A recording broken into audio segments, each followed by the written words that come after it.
So for the first time in CPL history, the final match day this Saturday, October 19th, will feature all 4 matches being played simultaneously as part of the outcome. Hey, Wonger. Danny Hi. Wong. Danny Wong. Hello, Dan. Footy Prime, the Wonger. Good morning. Good morning. No, I put an accent thingy, so it's Wong Air. Oh, Wonger. Or Wong A. You should have taken the R away. Oh, that's right. Wongre. Yeah. Yeah, Wongre is when you're over like. That's right. Wanker. Sorry for interrupting. Wanker. I No, like it's that. okay. Just to let you know, today's episode is titled Footy Prime Adjudication. Why? Because we have MLS Decision Day. Oh, We have right. CPL's The Outcome, where we have the 4 simultaneous matches being played for the first time this Saturday. So we have the Wanderers, we know are not going to make the playoffs. They are hosting York United. We also know that they are going to finish in 4th place. So those are 2 certainties.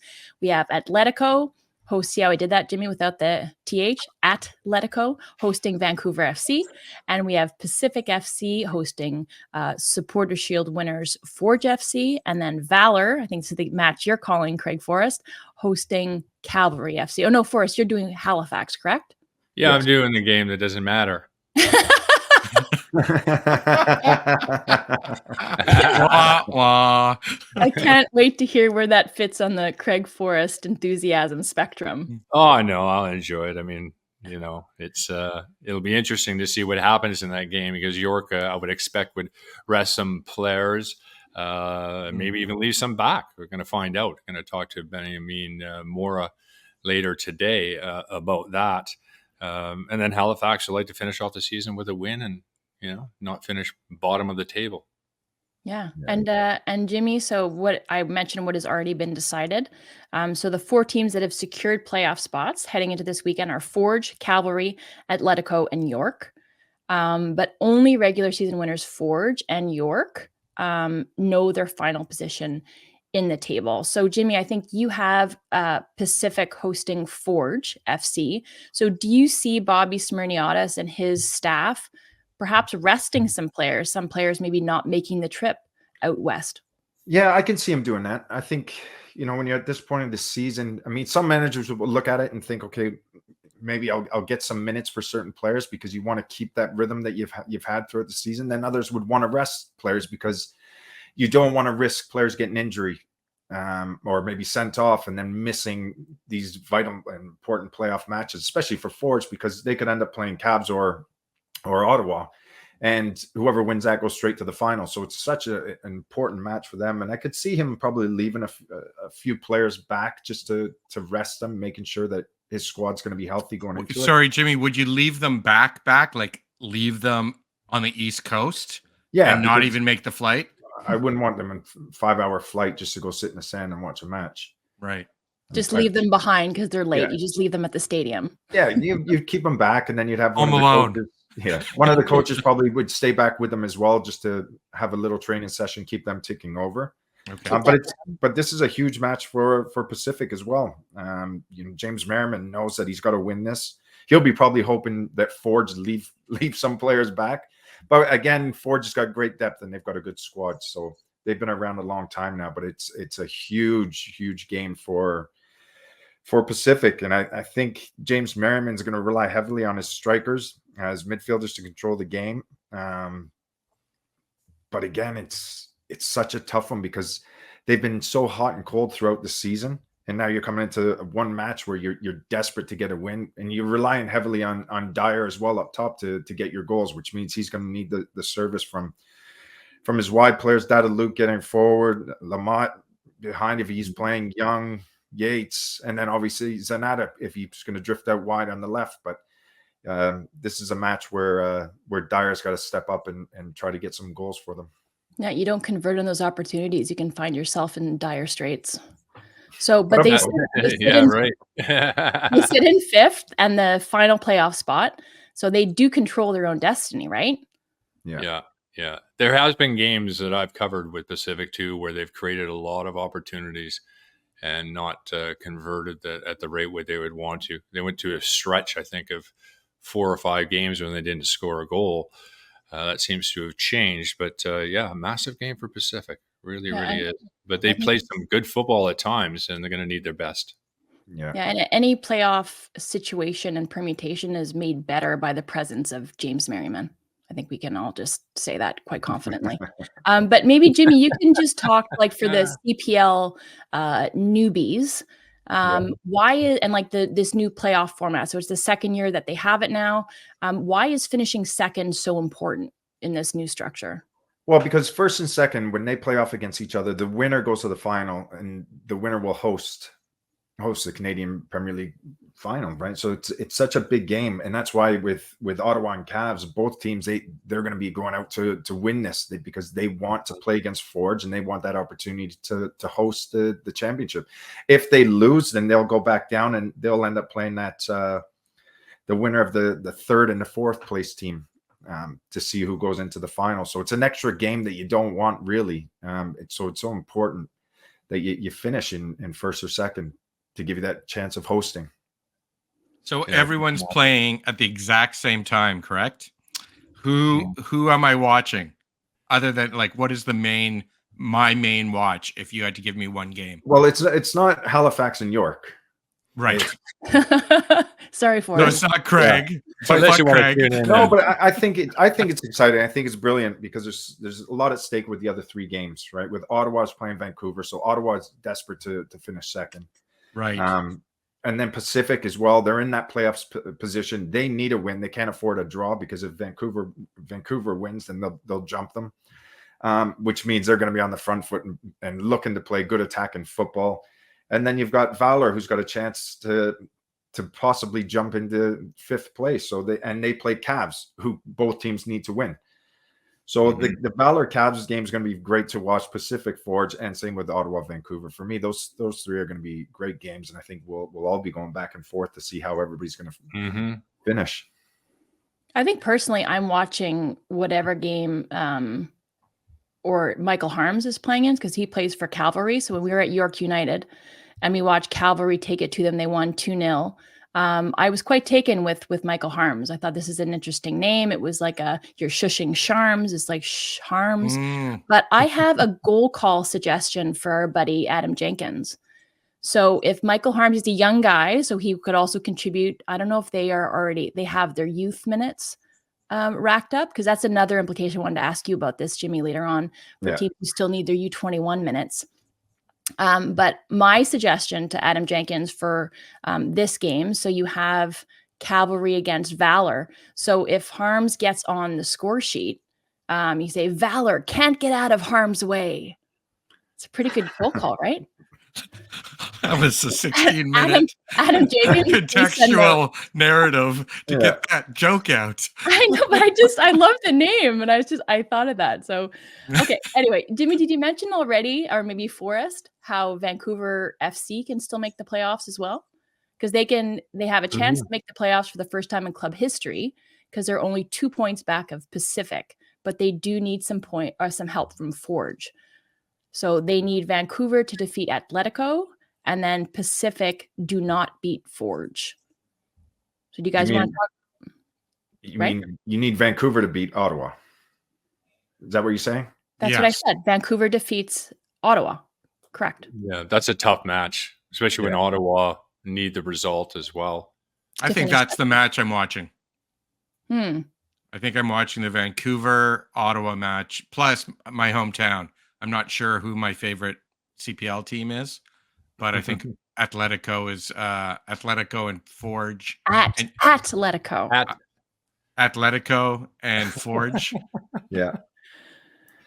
Well, the thing is too with Vancouver, they got Diaz. Diaz is in that golden boot race, so he's going to be desperate. He's going to be desperate to get on the score sheet. But then he's playing against Del Campo, who's the leading goal scorer in the league right now, on 11. Diaz has got 10. So it'll be a battle of the strikers, that's for sure, for this match, which should be exciting to watch. You're right, Wonger. I think it'd be a good game. And then obviously if Vancouver wins and then Pacific loses, then they get into that playoff spot for the first time. So it'd be fantastic for the club. But you see it as an unlikely scenario, I kind of hear in your voice, based on Vancouver needing to defeat Atletico, right? You don't see Yeah, that happening. that's going to be tough because Ottawa's very good at home, and I called a few of their games over the last number of weeks, and they're really playing some good football, attacking football, and they have a little bit of a swagger about them at the moment. But at the same time, you never know with these games because the importance behind it.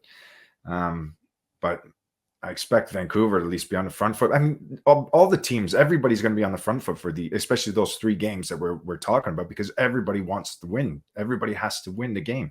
Mm-hmm. So I'm expecting it to be very open all 3 games. I can't see many teams going there and being very conservative when you're desperate for 3 points. And generally, Jimmy, the league is very front foot. As you don't see teams sit back into a shell and defend all that often. It's an exciting league to watch, and I think that'll be the same this weekend. So relative to these U21 minutes, so this is really interesting to me, and I think it's an important component when you have a domestic pro league that you're focusing on your domestic youth, right? So Pacific, Vancouver, York, Calgary have all crossed the line. Atletico and Forge still have a few minutes to collect. Valour requires 76 minutes, and Halifax still needs 125. So I know that they're out of the picture, but is this something that's a consideration for a coach? Obviously, you have to get over the line, but does this affect results because you have to be a little bit more heavily reliant on your domestic youth? I mean, look, with the 4 teams with Pacific, Vancouver, York, and Calgary, they're fine. They can play the squads that they want. Forge as well. They don't have many minutes. I think it's 45 minutes or something like that, 50 minutes that they need. The big one's going to be Halifax, where they're going to have to play those younger players because they'll be desperate to get over that 2,000-minute mark. Yeah. And look, all the teams have got some quality young players, but the difficult thing is too, because if you only have 1 or 2 and you're needing, say, over 100 minutes or so, you're relying heavily on these players to last 90 minutes to get you over that mark. Otherwise, there could be point deduction, there could be fine for the club, and you just don't want that. So, yeah, I think you're going to see a lot of the young players maybe start. And then for managers as well, do you start the young player, or do you bring them on later on in the match? So, and especially when you know how important these matches are. Has anybody not reached that level in this league? No, I think everybody's hit their targets from day one. Yeah. Because what happens? You just get fined, right?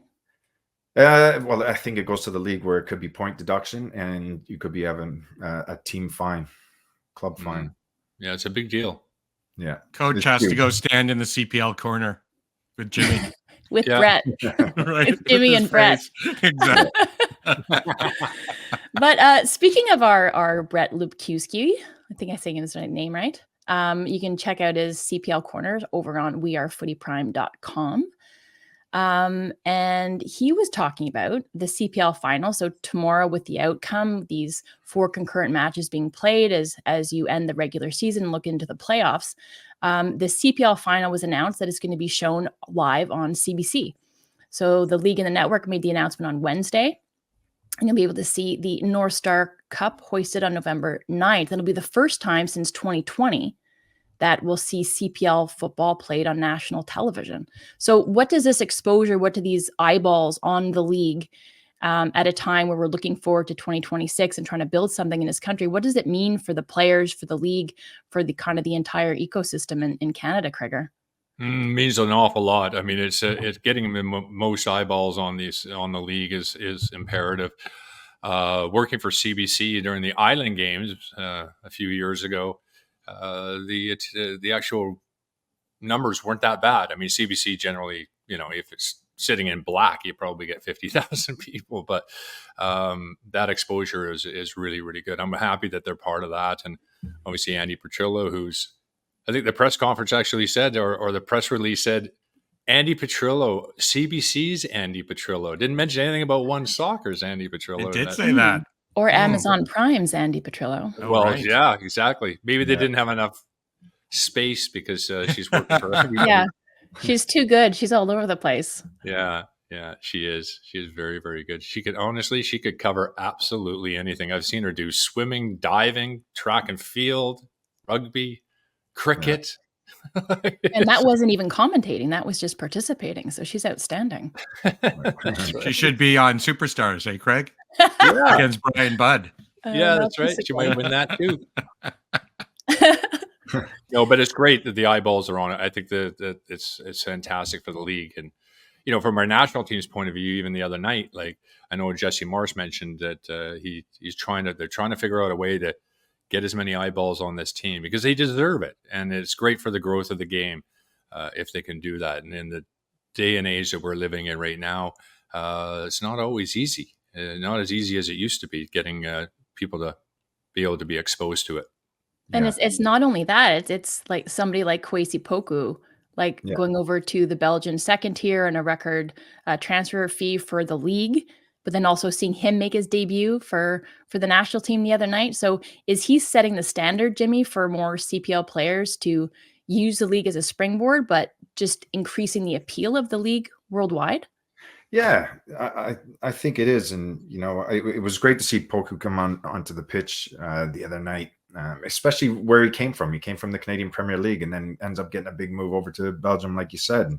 We've seen Joel Waterman, who's made that jump from CPL up into Major League Soccer. There's other players Tristan Borges as well. When he was at Forge, he ended up going overseas. And so you're seeing quite a few players over the last couple of years that are starting to make that jump. And that's what this league's all about. It's about creating a bigger player pool for our Canadian national team, giving more Canadian players an opportunity to play professional, and eventually helping along their path to wherever they may go. And eventually you want them playing in the Canadian national team. And it's going to be the exact same for the women's league when that starts up. That's going to create bigger player pool, and you're hoping that a lot of these players will end up playing for their national team one day as well. So it's great. I think we need to create more awareness, and I think this game with CBC will help big time. And it's going to be exciting. I'm really looking forward to the final, and I hope they get a huge viewership for it.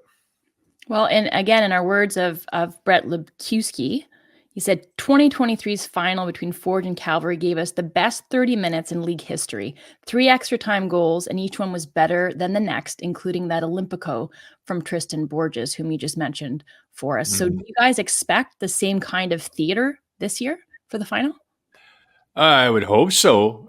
It doesn't also say that the first 90 minutes wasn't that great, but the way it ended was absolute theater. All that matters, Forrest. Yeah. No one will remember that first 90. No, they won't. You're absolutely right. It was spectacular. We were at the game. It was a fantastic event. It was quite an experience. Yeah, a lot of fun. Lots of things going on. Fan zones, different things. I hugged it out with Mark Noonan. Went up and hugged him. Congratulated him. You hugged him a few times and gave quite a few high fives. Yeah, I was high fiving. Big high five night for me and Steve Chang. I'm sure Glenn Johnson's going to be excited to see you again. Yeah, sure. Glenn, I'll high five you. It's not me, Wonger, it's Wong A. Wong A, exactly. Yeah, you're like, hello, sir. All right, so all of that begins with the outcome, exclamation point. And did we talk about the playoff matches? Stop interrupting. Sorry, but did we talk about the playoffs? Like the format? Mm-hmm. Okay, sorry. I just didn't know where I came. Wong A. Yeah, it's only because I love their format. That's one of the coolest things. That's all. Yeah, I do too. 4 or 5 play each other, and third place is waiting to play the winner of that match. First and second play to see who goes to the final, and then second drops down to play the winner of the 3, 4, 5 match. Yeah, it's brilliant. I think it works out really well. And then you establish who the team is that's going to host it. That gives them some time to get ready for the final too. You need a significant amount of time, and they do. Plus, if you're that 4th or 5th team, you really have to run the tape. Like you have to play top drawer football all the way through, and instead of getting lucky or it's designed for a great playoff. That's what I think. Yeah, well, you think about it. If you're playing in that 4 or 5 spot, you can end up playing 3 games before you get to the final, right? And then 4 total playoff matches where if the winner of say Forge or Cavs or maybe it's Ottawa they play one game, go straight to the final. So you're playing extra matches when you're finishing that 4th, 5th spot. That's for sure. If you go on a run. And you're also rewarding consistency during the regular season, right? We think oftentimes, and I think Forrest, your issue with MLS, with decision day versus the outcome, all that sort of stuff, is that, 18 teams out of 29 make it through to the postseason. So are you really rewarding consistency and solid play throughout the regular season? The answer is probably not, right? Yeah, no. When they got 9 teams from each conference making the playoffs, too many. Nobody with a losing record should be making any playoffs.